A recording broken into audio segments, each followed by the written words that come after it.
What's up? Welcome back. I'm John Stark, back to MovieGuy.com, your favorite blind film critic. And also, I like to predict the Oscars. Uh, and I I did okay here. This is the SAG. This is my SAG reactions. I also saw the DGA come out, so we'll talk a little bit about that. I could actually clear that pretty quickly. So the DGA, which I did not predict, I would not have predicted this, by the way, just to be 100% fair. I would not have predicted this. I think most people if they predicted these five, congratulations, but I think you're lying. Um, so the DGA went with some really predictable stuff. They went with, of course, Sean Baker for Anora, Brady Corbett for Corbet. I'm sorry, I'm still learning the new name. Corbet for The Brutalist. They went with Jacques Audiard for Amelia Perez. They went with Edward Berger for Conclave, but then they also went with James Mangold for Complete Unknown, which also had a nice day at SAG. So Complete Unknown is moving up the list. It's no longer, if you thought it was in like spot 10 or 9, it is not anymore. Um, they they did nominate, it's important to note, because before anybody goes, it's a snub. No, that no, Ramal Ross was considered first feature, so he's a first feature director, along with like a bunch of other people who are not in any real consideration for the Oscars. Um, and actually, sort of disappointingly, I was really hoping for like Anna Kendrick for Woman of the Year. There were some other people who made some really good first features this year that could have been in this list and just weren't. Whereas people like uh, we had both Nickel Boys and Dee Dee. Is Sean Wong directed Dee Dee, I believe. They've both directed before. They just haven't directed uh, fiction work, works of fiction. But they both have directed documentaries. Anyway, no Corley Farajad, which is what I would have predicted. I thought they were going to go for Corley because when I think of directing, I think of films that uniquely would not have been made without that director, the vision. Like great films that clearly you can feel that director pulsating through it.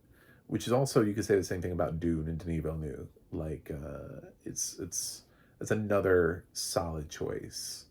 But I would say that certainly for the films that are on the list, the bigger question would be a complete unknown. And it's just whether or not you like a complete unknown. Because when you think about it, James Mangold has already done the music biopic before. So it's possible that a complete unknown is better because of James Mangold. So when we talk about styles, because he already sort of polished a little bit and walked the line, this idea, it's also not his first biopic. You know, since then he's touched the biopic world again. So I mean, he's had experience sort of doing biopics and also biopics about singers. So maybe that's his thing. Um, but so, but I still think Corley, and it would have been nice to actually recognize again a female director because we're still trying to make sure that we have more of them. It feels like the Hamilton lyric, tomorrow there'll be more of us. But those are the five. What does it mean? I don't think those are the five. I don't think they will all parlay their way in. As far as who do I think could get in at the Oscars, I still think Corley has a shot. Ramel has a shot, especially if they were particularly choosing to not vote for him for director, knowing that he would be first time feature. I don't know what the strength of him is if they were like, well, we'll get him in first time feature. He'll be fine. So, um, I still think either one of them have viable paths forward. I'm not feeling Denis Villeneuve for director anymore. And Pyle Kapadia did also get a first time feature nomination. And I suppose All We Imagine Is Light. That feels like that would feel like a huge surprise if we had two international features and All We Imagine Is Light somehow got a picture and director nomination. But that's a lot for that movie. Anyway, maybe I won't throw her completely out, but so We have the SAG. Where do I want to start?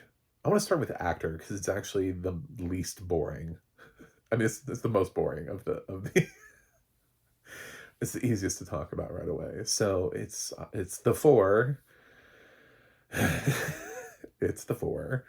Um, so we got Brody, Chalamet. We have uh, Fiennes and Domingo all made it for their films. Like they've been making it for virtually every single category thus far. So this season, they will. The only thing we have left to pick is BAFTA, and the only one I'm worried about is Coleman because the love for Sing Sing at BAFTA was not as great, and like they did shortlist The Apprentice for Pitcher, so I think that positions Sebastian Stan a little bit better there. And then when you think about the fact that Daniel Craig and Hugh Grant are both British actors, there's a path forward where Coleman gets left out because Sing Sing isn't going anywhere, and it ends up being Sebastian, Hugh, and uh, Daniel. So, because Daniel got in here, I think Hugh Grant's chances are dead for the Oscars. I'm not really predicting him for that anymore. I think BAFTA's is as far as he goes, is getting a Golden Globe and a BAFTA nomination. But he, yeah, I think the only person who could beat Craig right now would be Stan. I think it's Craig or Stan at this point because they're really Glenn Powell didn't happen. Some people were trying to make that happen out of nowhere. Um, there just really isn't anybody else for this category anymore. It's a very light category. Jesse Eisenberg hasn't been picking up enough steam. And people seem to be perfectly happy nominating Daniel Craig, who's never been nominated before for Queer, even if they don't nominate anywhere else. So um, I think this might be the Oscar 5. The wild card now is Sebastian Stan for The Apprentice. So, uh, actress was a little bit more interesting. Lead actress was a little bit more interesting than we thought it would be. Just a hair. I did correctly predict that Demi Moore for The Substance would get in. I did correctly predict that Mikey Madison for Nora would get in. I did end up when I was talking about like I think one of the Netflix ladies will get in. I picked um I gave the edge to Carla Sofia Gascon because I think Angelina Jolie is just kind of trending away. Seems like we're trending away from her. So originally I was going to lean towards Angelina and not Carla, but then I started leaning towards Carla when Angelina failed to make the BAFTA shortlist and then also couldn't win drama actress at the Globes. So I think Carla is the stronger contender. I was right. So she made the list. And Cynthia Erivo, I predicted for Wicked. I did not predict number 5. I did say she was a possibility. I had Nicole Kidman for Baby Girl, and it ended up being Pamela Anderson for The Last Showgirl. I honestly did not think the actors would recognize her. I honestly thought that this is like I've thought for a while that there's some gatekeeping that's going to happen at some point that's going to keep Pamela Anderson from the Oscar nomination. Maybe not. I, I champion it. I have voted for her in some of the stuff that I vote for because, along with like Demi, because I like to vote for people when they're actually at their best, not just because this is their 18th best performance they've ever done. You know what I'm saying? Like actresses like Nicole and Amy and Angelina and Kate all did fantastic work this year. None of that was their best. Not a single one of them topped themselves. Not a single one of them even got into their top 3.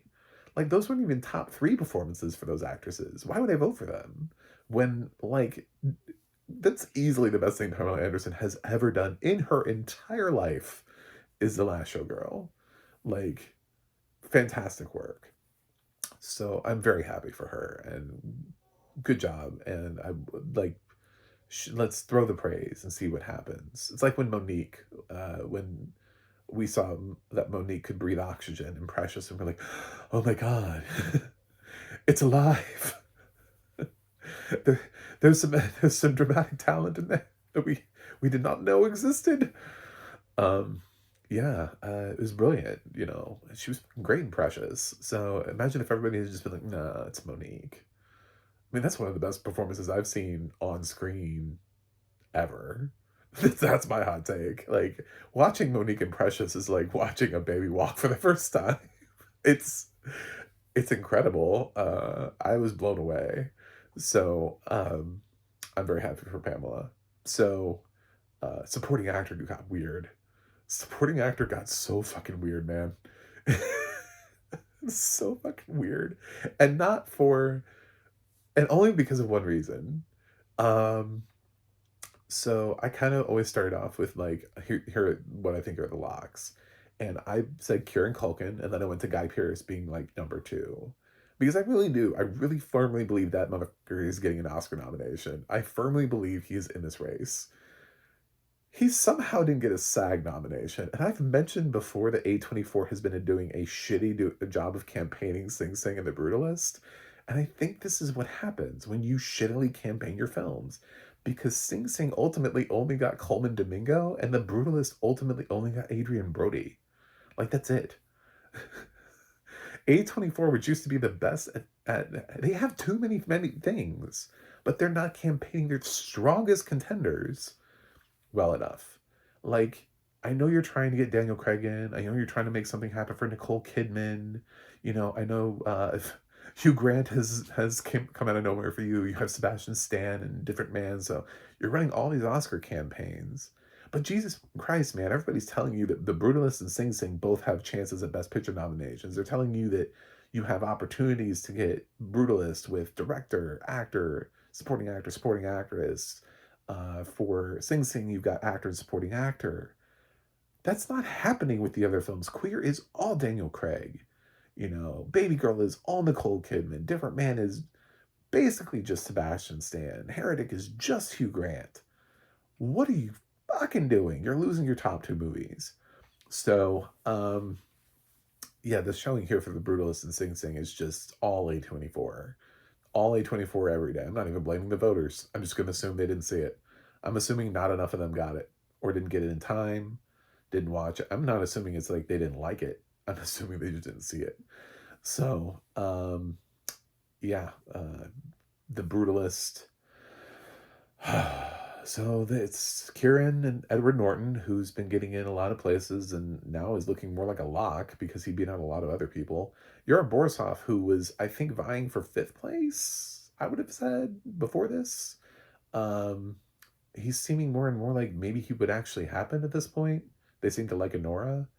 Um, the only thing that I would caution about Edward Norton and Yura Borisov is that SAG really seem to like these. Like, actually, they seem to really like a complete unknown more so than any other voting body has liked a complete unknown. Sort of like how the Globes overclocked with Amelia Perez. This is a weird award season where like everything is sort of a front runner. There is no front runner. I mean, in some races there are. I still say Kieran Culkin is going to sweep everything for supporting actor, but it's about nominations also. But there is no front runner. And I think SAG here has shown that has pushed back on the idea that Adrian Brody is a clear frontrunner for Brutalist because they're obviously going to give it to Chalamet because of all you'll hear the amount of nominations a Complete Unknown got. So when I see Edward Norton here, it's like, well, of course he's here because look what they did with Complete Unknown. So I don't necessarily think he's higher up the list. I just think they didn't see The Brutalist. And the thing about Clarence Macklin is because he didn't make Globes, I do think he's more at risk of not making the Oscars. Because I think they're fucking up Sing Sing. And I think Sing Sing, I said when I was predicting this, I was like, hey, does anybody remember how everybody loved Past Lives, which opened like last summer? Like the summer, but 2023. And it was all over the place. And people loved it. And they were talking about Past Lives all the time. And then it just walked away with picture and screenplay. That could be Sing Sing. Sing Sing could be in 10th place and get picture and adapt in screenplay. And Coleman Domingo could even lose out on acting. I don't even think he's a lock anymore. So, because the Oscars could turn into Daniel Craig and Sebastian Stan. And then what happened? So, these have got to be wake-up calls for A24. And with the fires in LA, I don't know how they get stuff, but they've got to get digital screeners or something to every possible voting person you can get to. Um, Door to door campaigns. You know, I don't know. Figure it out. Put out offer to help the people put out the fires in their homes. Something, get out there. But God, A24 this year, it's just so disappointing. Anyway, so we, other than Edward Norton and Yuri Borisov, the two that surprised, and it's not a surprise because I've always considered The Apprentice to be its own thing. Like, I don't not predict it, but I find it impossible to predict because I don't know if voting bodies are going to touch it or not. You know, you never know how somebody's going to until they do. It's the worst wild card I've seen in years because it's the kind of thing that could trend high all season long everywhere and then not get into the Oscars. But it's also the kind of thing that could be ignored by everybody and then get into the Oscars. It's so divisive politically that who knows? But no, they picked up Jeremy Strong, so he's looking better and better for the Oscars because he managed to get in here without Stan, which is kind of shocking. And then we got Jonathan Bailey for Wicked because they love Wicked.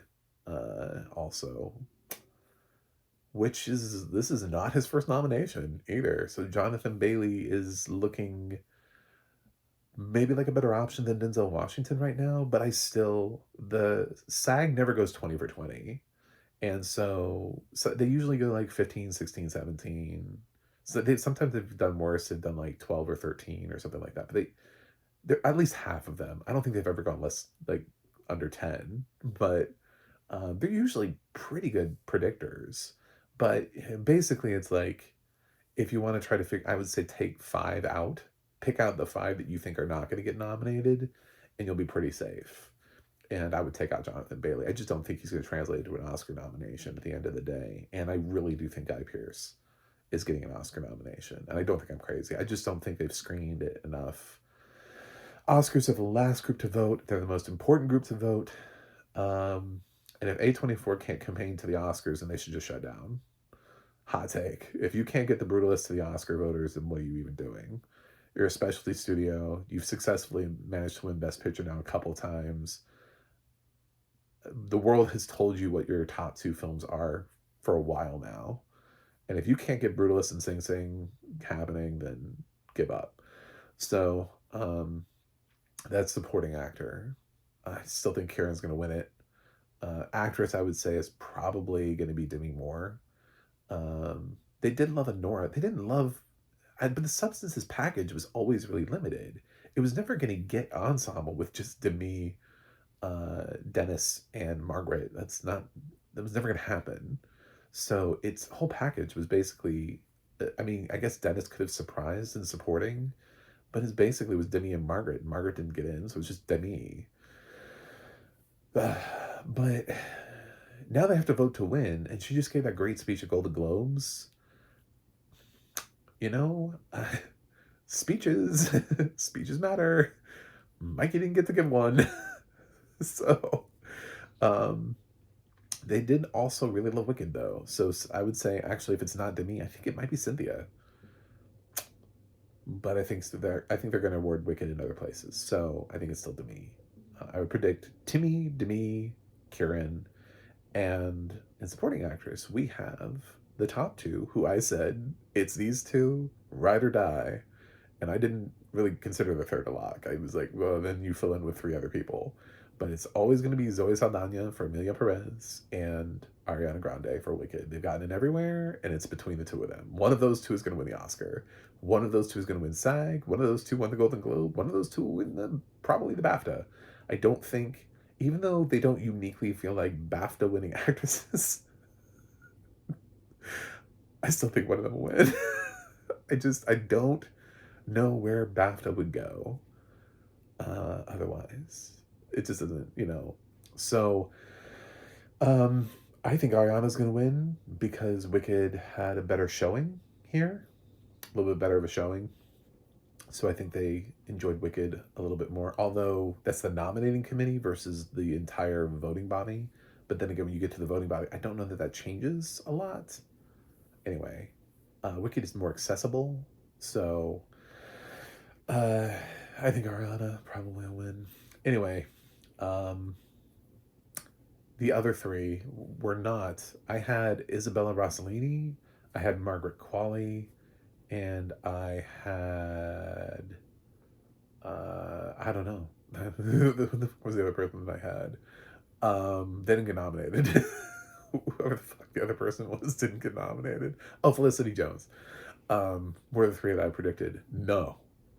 No, sir. We went in another direction, and I'm so happy we went in another direction because Danielle Detweiler, her campaign was dying. Nobody needed a SAG nomination more than Danielle Detweiler in this category. Like, no one. Because I believe she's not shortlisted at BAFTA, if I remember correctly. I don't think she got the BAFTA shortlist. So this is the last great chance she has to remind people, please watch my movie. Please. I promise I'm really good. I was really good until I'm really good in this. Please. So she made the SAG cut. Jamie Lee Curtis for The Last Showgirl made the cut. What? I I don't even know what to do anymore. What is life? What is this life we speak of? What is this that what are we doing? What even is this anymore? What is and then Monica Barbaro, who way back, you can go all the way back when Alex and I were sitting there predicting the Oscars. And the funny thing is, it was before a lot of races had formulated.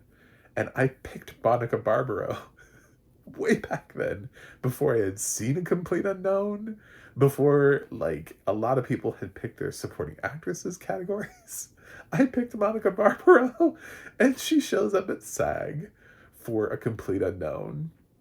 So, might I actually be right? My like November supporting actress predictions end up actually being right. Might Monica Barbaro actually get in? So wow. She's incredible in the movie. So kudos. Yeah, 3 out of left field choices that didn't get Globe nominations. They haven't really been trending. So I'm really happy for SAG. Thank you, SAG, for going your own way. I hate when people just, it feels like the same people all the time. I I, I love watching the Oscar Experts channel because they just scream all the time. They freak out, and I feel like one of them's like one of the day just on a live stream is going to murder the other one because sometimes they yell at each other. I think one of these days, the conversation's going to get too heated. It's going to turn into a fight. They're just going to start punching each other. So, their reactions are great. It's just words, dude. So yeah, I laughed. I mean, I thought Isabella was going to get in here because, as I talked about, these are, SAG represents a whole bunch of people who have small parts. So the debate about does Isabella do enough? Is she in enough scenes? Tell that to the majority of SAG, man. You know what I'm saying? The majority of SAG isn't enough scenes. So, I don't think that that's a problem for them. I don't think people like, Rossellini and Anjanou Ellis Taylor, I don't think the amount of screen time they have was in the conversation for people who were voting. They just didn't pick her. They picked these three instead, which is great. 3 new performances. And then Best Ensemble ended up being, of course, Anora got a much needed, because after it didn't win anything at Globes, it needs to continue to show up. Like, it also needs the BAFTA. Like, it needs to continue to show up so it can seem like it's a potential winner. The long assumed frontrunner needs to maybe win something. I don't think it's going to win this, though. I think it's going to be Wicked. I think we're getting like a different film every place. So we've already got one win for Brutalist and Amelia Perez. I think, Wicked will win. Maybe Anora wins Critics' Choice, and then BAFTA picks God knows what to be the winner. And then we go into the Oscars. But anyway, yeah, so Conclave probably wins BAFTA, honestly. But Conclave's also nominated here. Emilio Perez was nominated, Wicked, and The Complete Unknown. So they did not pick Sing Sing. They snubbed Sing Sing hard. They snubbed The Brutalist hard. Dune got nothing except Stunts. So, and Stunts was like, can I remember all five? I remember Wicked got it, which I thought was weird. Um, which really just showed me how much they loved Wicked. But it was like Deadpool, Dune. I'm not going to remember all the stunts, am I? Wicked. I should care about this category more, but because it's not the Oscars. Two other films. Two other films got stunts. Anyway, congratulations to the to the stunt workers. I don't want to like incorrectly say Furiosa. Like I feel Furiosa in my bones, but I don't know that's true.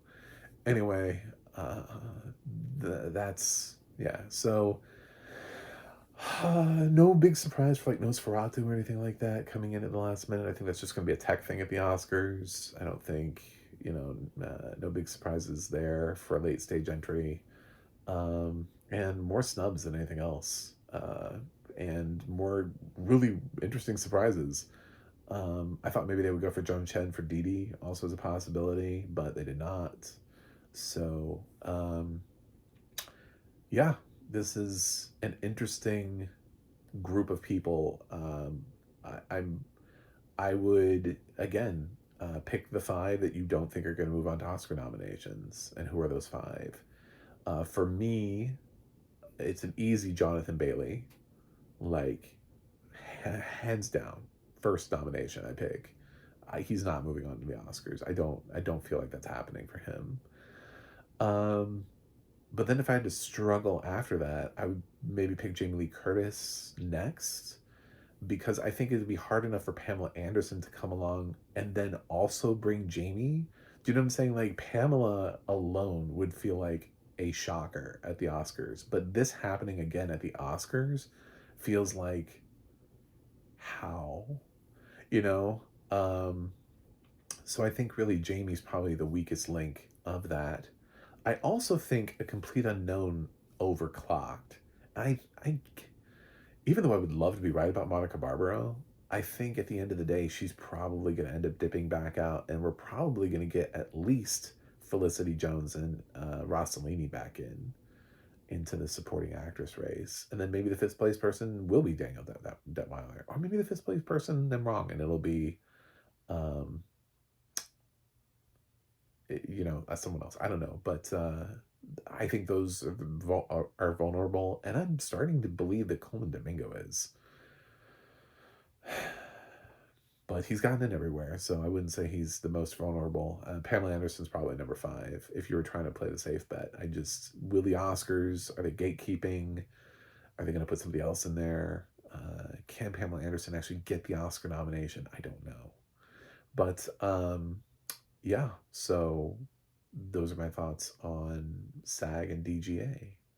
Thanks for watching. Thanks for subscribing, and I'll see you guys on the other side.